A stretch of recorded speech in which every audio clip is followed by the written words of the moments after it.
Hello students, इस video में हम एक्सपोनेंशियल फंक्शन की बात करेंगे।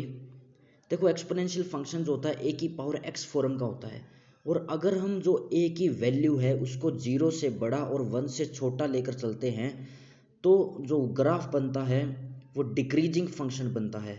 फॉर एग्जांपल, अगर हम फंक्शन बनाते हैं 1/2 की होल पावर एक्स, ओके, 1/2 की होल पावर एक्स का अगर ग्राफ बनाएं तो ये देखो, ये जो ग्राफ बन रहा है डिक्रीजिंग ग्राफ बन रहा है।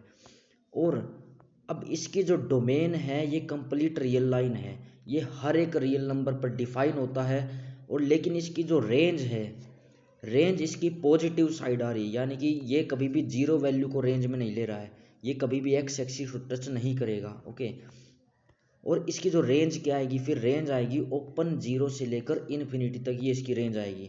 तो अगर हमने इसको क्लियरली, ये जो फंक्शन है ये 1 फंक्शन है, लेकिन अगर हमने इसको ऑन टू फंक्शन बनाना है तो हमें इसकी कोडोमेन क्या लेनी पड़ेगी, जी ओपन 0 से लेकर इन्फिनिटी तक लेनी पड़ेगी, ओके।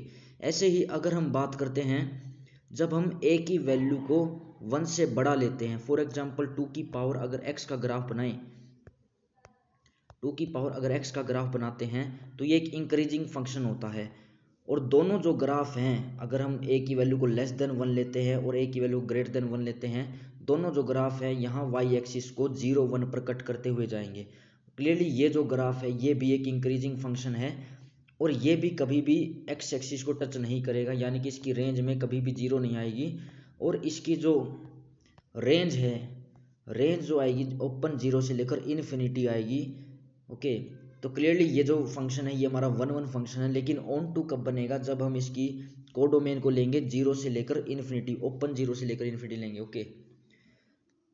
सो आई होप आपको ये क्लियर हुआ होगा। Thank you for watching.